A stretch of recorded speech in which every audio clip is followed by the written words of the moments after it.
Our other headlines, the EU chief says Kyiv is the beating heart of European values as she visits Ukraine's capital for talks with President Zelensky. At least 13 people have been killed, including 3 Islamic Jihad commanders in Israeli airstrikes on the Gaza Strip.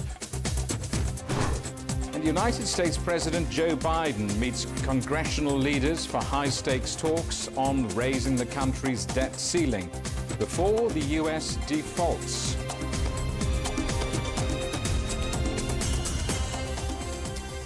Russia's President Vladimir Putin has presided over a rather slimmed-down Victory Day parade, during which he said the world was at a turning point. The parade was shorter in duration than previous celebrations and held amid tight security.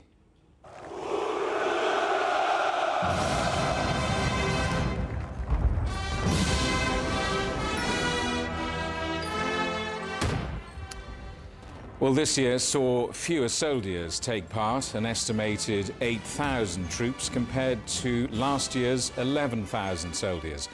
Well, there was also less military hardware and no flypast.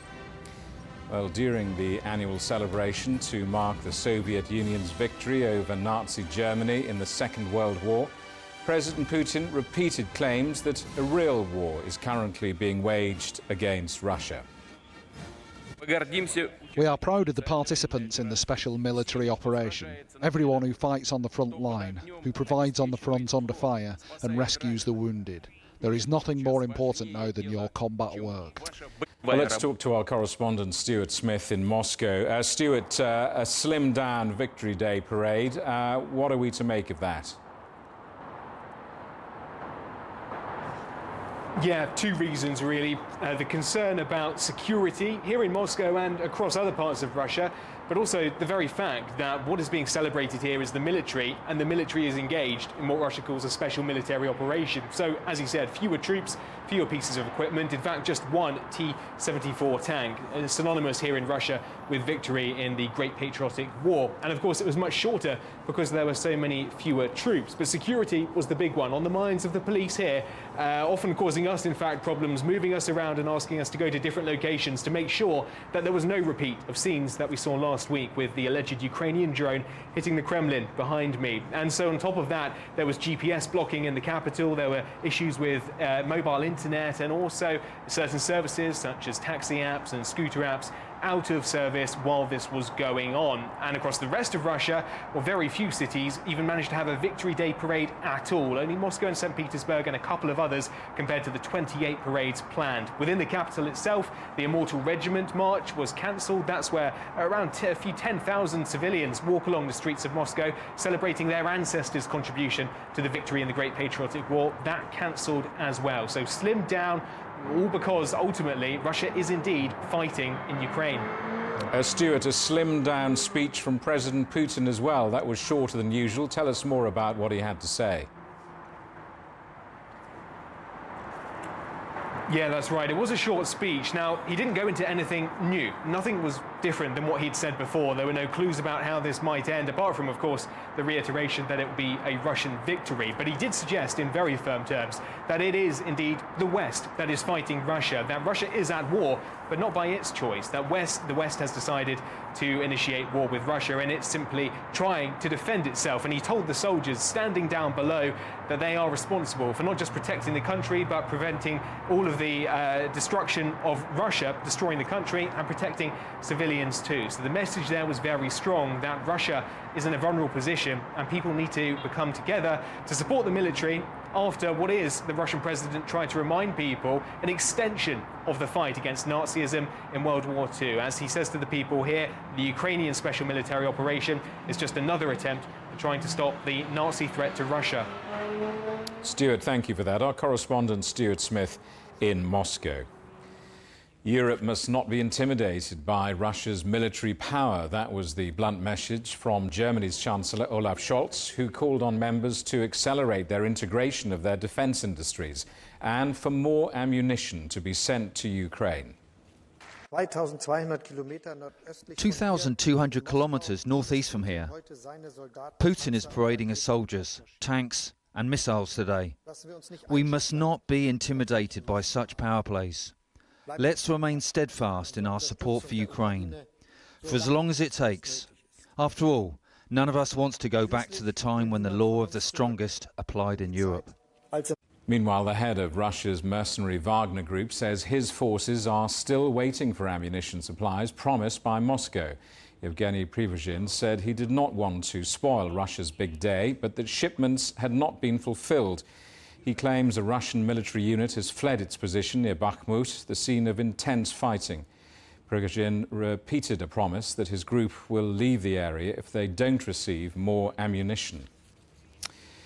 The President of the European Commission, Ursula von der Leyen, is visiting Ukraine to mark Europe Day. Von der Leyen met President Zelensky in Kyiv, where the two leaders held talks. The EU chief told the Ukrainian president that Kyiv is the beating heart of European values. Europe Day celebrates peace on the continent. Her visit comes after Russia launched a fresh wave of missiles on Ukraine's capital, Kyiv. Well, let's talk to our correspondent, Shelby Wilder, in Lviv. Shelby, what more can you tell us about Ursula von der Leyen's visit to Ukraine? Well, this was a risky visit by the European Commission president, given the fact that Ukraine come under more attacks overnight by Russia.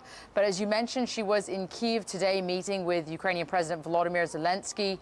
We heard President Zelensky say that he discussed defense matters, EU integration, and also additional sanctions against Russia with the EU chief. And her visit to Ukraine coincides with Russia celebrating the Victory Day, as you mentioned, Jamie.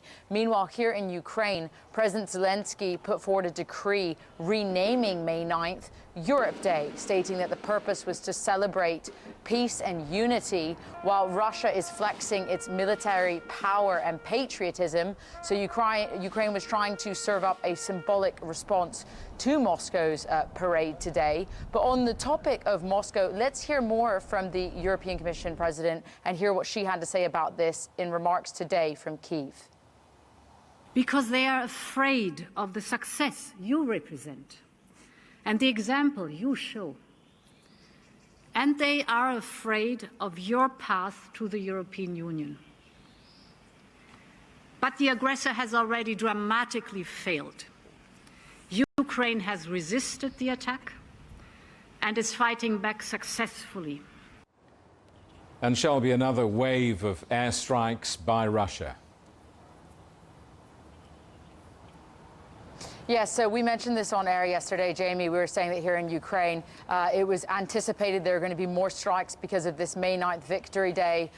For Russia, Ukrainian officials had warned civilians to take air raid sirens seriously, which went off across Ukraine overnight as Russia launched cruise missiles. We heard from Ukraine's military saying they intercepted 23 out of 25 of these missiles. The majority of those were aimed at Kyiv, the nation's capital.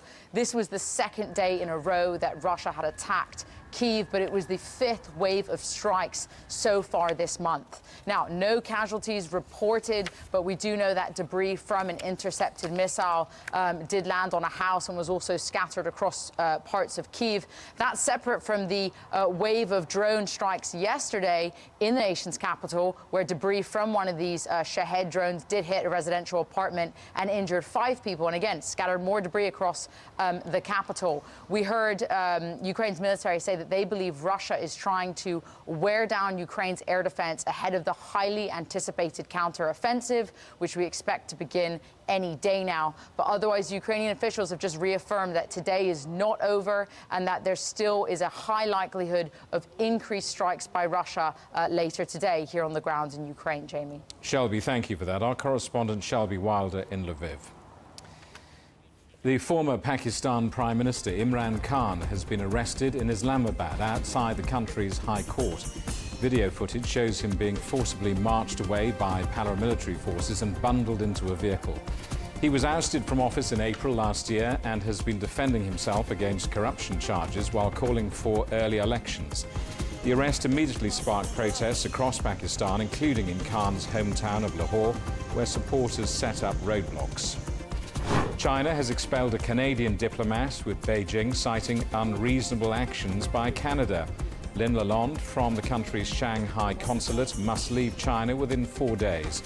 It comes after a Chinese diplomat was expelled from Canada. Zhao Wei was accused of trying to intimidate a lawyer who had criticised Beijing over its policies towards Uyghur Muslims. Tens of thousands of Serbians have protested in the capital Belgrade after 2 mass shootings left 17 people dead. Demonstrators called for ministers to resign, as well as better security and a ban on violent television content. There were 2 gun attacks last week, including one at a school. Serbia has a high level of gun ownership, with many weapons left over from wars in the 1990s. New Zealand's North Island has suffered flash flooding and landslides after severe storms. Schools were evacuated in Auckland, where a state of emergency has been declared.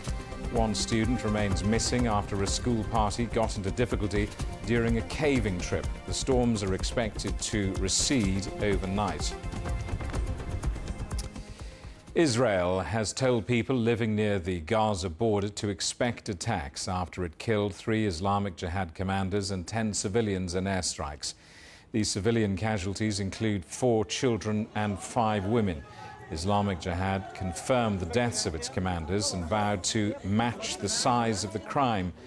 The group is seen as a terror organization by Israel, the United States and European countries. Egypt said Israel's actions contradicted the foundations of international law and international resolutions. Well, let's talk to our correspondent Stephanie Fried in Tel Aviv. Stephanie, worries now, I guess, of an escalation in violence following these airstrikes. That's right, Jamie. Right now, it's a waiting game. It's basically, and the waiting game, and not a game whatsoever, really, is about getting ready for retaliation, getting ready on the part of Israel. After that campaign, Israel says that it took out ammunition stores, took out rocket capability, took out 3 top commanders of this militant group, the Islamic Jihad. Now, as you said, Jamie, Israel's leaders, they're warning people to be ready. Those who were living in the south of the country near Gaza, close to the area of Gaza, they're saying, stay next to your shelters, open up those bomb shelters. Many are leaving. Dozens of families who are anticipating some sort of campaign, and possibly a prolonged campaign. That's what we're hearing. They've left, and the expectation is that possibly by nightfall, hundreds more will be leaving that area, Israelis. Hospitals have also been moved to different areas. There was word earlier in the day that flights were being rerouted in anticipation of possible rocket fire. And the rocket fire, the anticipation is it could come as far north as Tel Aviv. There's just no way of knowing. Right now, Israel is also saying that it's readying a call-up of reservists, of reserve military personnel, hundreds, getting ready for that. Roads have been closed in the south to avoid possible sniper or rocket fire along those roads. And things that I would say possibly to note in the coming hours. First of all, Israel's security cabinet. They'll be meeting within a few hours to reassess the situation, but right now there has been no retaliation. Islamic Jihad, that militant group in Gaza, has vowed revenge. They say that they are going to exact revenge from Israel. And again, Jamie, as you noted, 13 civilians, among them children, killed in those strikes. As well, in Lebanon, Hezbollah says that it absolutely sides with Islamic Jihad. That's a scenario Israel doesn't want to see, is Hezbollah in Lebanon joining with Islamic Jihad, and then perhaps Hamas, also in the Gaza Strip, which controls the Gaza Strip, joining alongside Islamic Jihad in strikes. So right now, again, back to that, what I opened with, Jamie, it's a waiting game, it's not a game at all again. Stephanie, thank you for that. Our correspondent Stephanie Fried in Tel Aviv.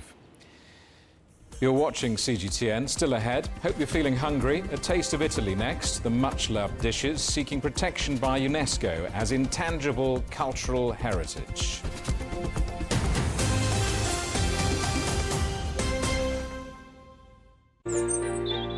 Ever wondered what's the difference between a bear and a bull market? Where are the cash cows? And who are the lame ducks? And what exactly are black swans, grey rhinos, and unicorn companies? Make sense of it all with Global Business, only on CGTN. There's a new agenda for a new world, accelerating change in almost every part of our lives. It's shifting the norms of how we work, travel, and connect.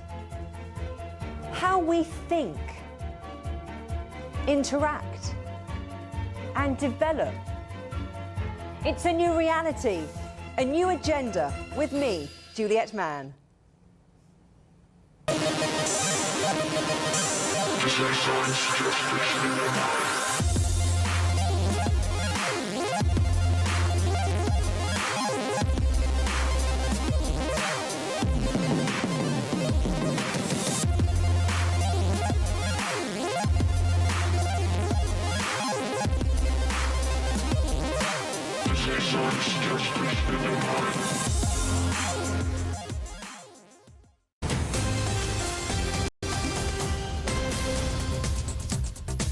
Hello, welcome back. A reminder of our top stories. Putin's pared-down parade, fewer troops and less military hardware on show for Russia's annual Victory Day.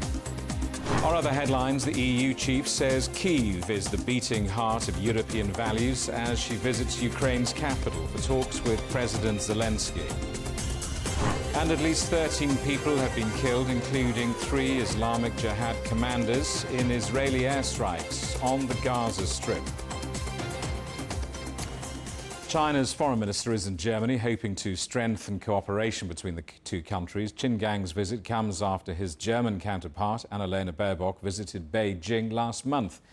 Our correspondent Natalie Carney is watching events for us in Berlin. Natalie, what's the foreign minister doing today? Well, we've just stepped out of a press conference between the two foreign ministers, and as you've rightly mentioned, it was only just a few weeks back that the two were in the same room together. This is the first stop of the Chinese State Council and Foreign Minister Qin Gang's visit to Europe. And just like back in April, much of the discussion and conversation did center around the situation in Ukraine. The German Foreign Minister Annalena Baerbock did say it was very good to hear that the Chinese President Xi Jinping had called his Ukrainian counterpart Volodymyr Zelensky on the telephone, but that more needed to be done by China to show which side that they are on in this particular dispute. The State Council of China also reaffirmed China's neutrality in that matter, and that creating conditions for political solutions is the only way to end the conflict in Ukraine. Yet Baerbock came off the back of that by stipulating her definition of the term neutrality to mean that is taking the side of the aggressor. And that is why Germany's guiding principle is to make it very clear that they are on the side of the victim. Baerbock also highlighted the decisive role that China can play in putting an end to the conflict, being that they are a permanent member of the United Nations Security Council. Another issue that they addressed is something that has only come up sort of in the last 24, 48 hours, and that is those are potential sanctions on 6 Chinese companies that are being deemed to have given Russia some goods, some items that could be then used to manufacture weapons. The state councillor then stated that China opposes and will retaliate against any measures to damage trade cooperations. Then Baerbock did specify that these potential sanctions that are being discussed within the EU would simply be on the goods and are not aimed at any particular company or country. The sanctions are critical if Russian armament companies get access to goods relevant to the war, which is why we as the European Union are therefore examining very targeted measures in ongoing negotiations, which are intended to ensure that sanctioned goods and sanctioned dual-use goods do not fall into the wrong hands. They're not aimed at any specific country, but refer specifically to these expected sanctioned goods. We expect all countries, including China, to influence its companies accordingly. And this also corresponds with the postponement of a scheduled meeting of the German finance minister to Beijing. At the last minute, that meeting for tomorrow was postponed. China says it's only due to a scheduling issue. However, there, of course, are a lot of talks going around that it might have something to do with these potential sanctions against these Chinese companies. Natalie, thank you for that. Our correspondent Natalie Carney in Berlin. Chinese investment in Europe hit a 10-year low in 2022, declining more than a fifth from the previous year. A new report shows it fell to $8.7 billion last year. More than half of that money was spent on acquiring land to build electric vehicle battery plants. Pandemic lockdowns and the war in Ukraine saw China's global investment fall to an 8-year low.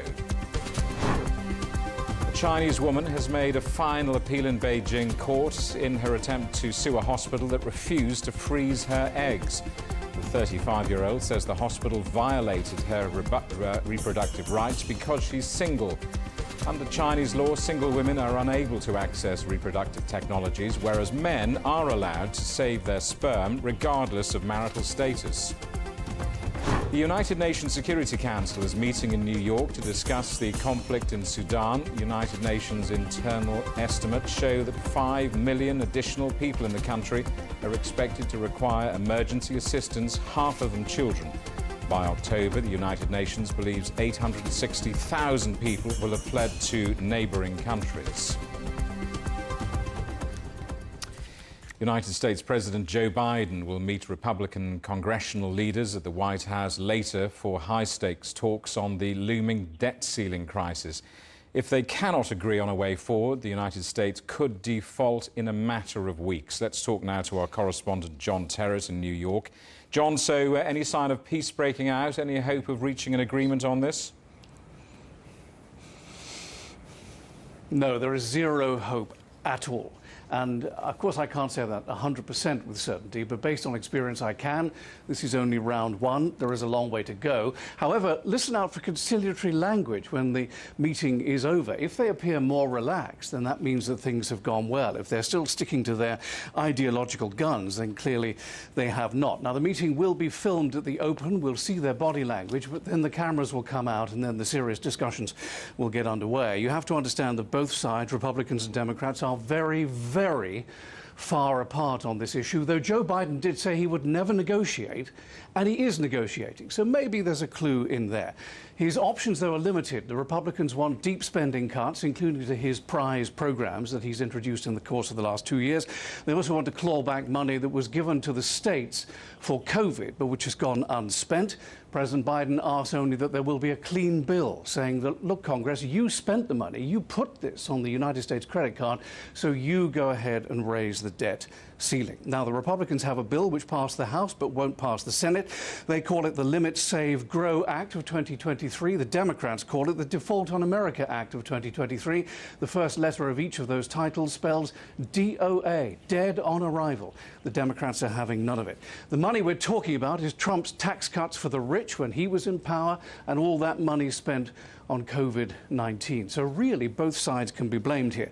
Janet Yellen, the Treasury Secretary, has said the deadline for all this will be the 1st of June, although I have to tell you, on Wall Street, there's some doubt about that now. They think that it might slip quite significantly. We'll have to see. The worry is that MAGA Republicans, in the House in particular, will push this to the limit.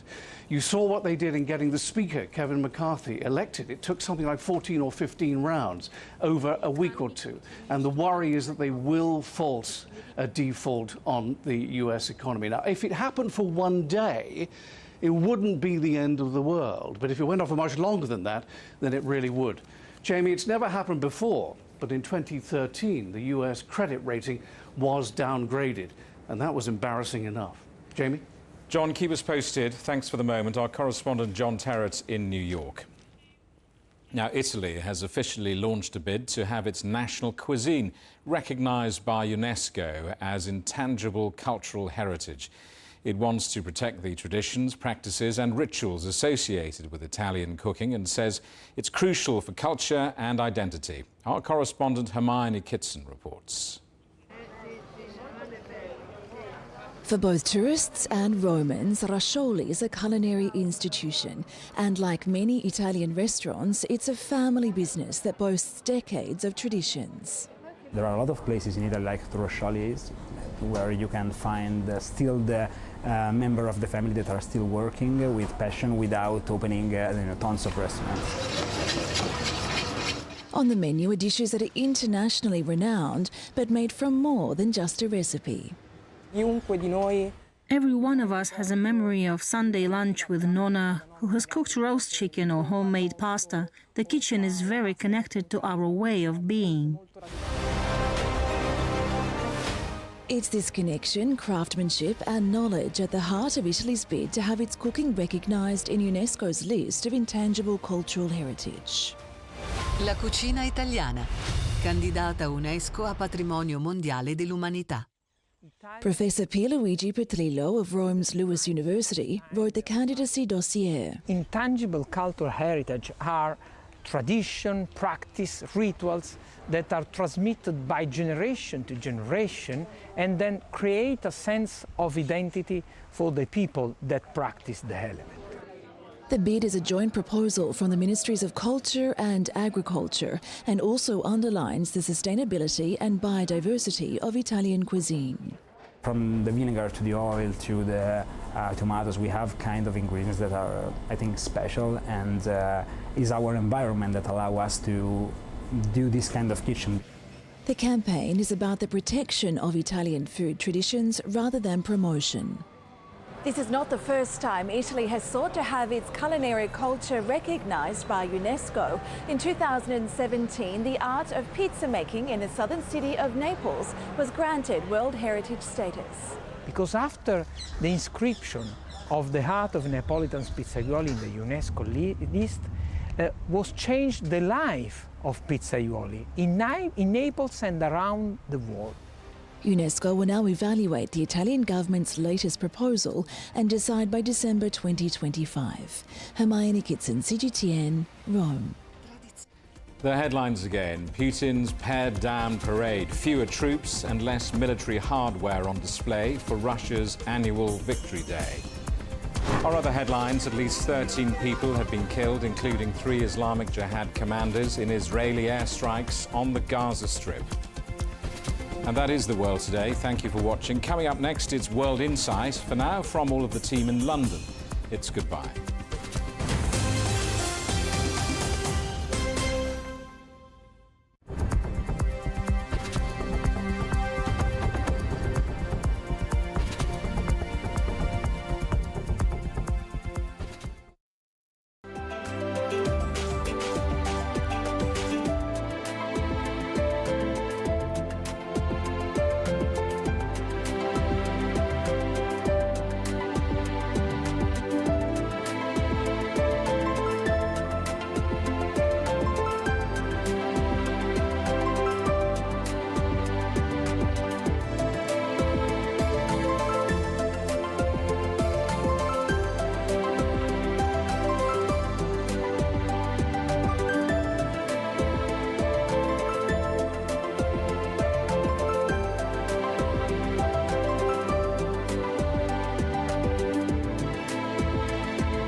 This is CGTN, China Global Television Network.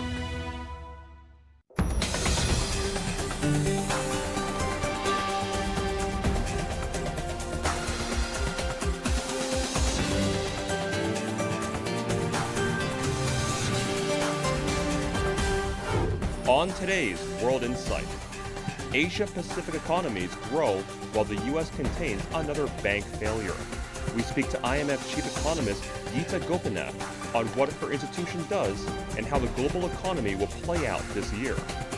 So the growth in the first quarter at 4.5%.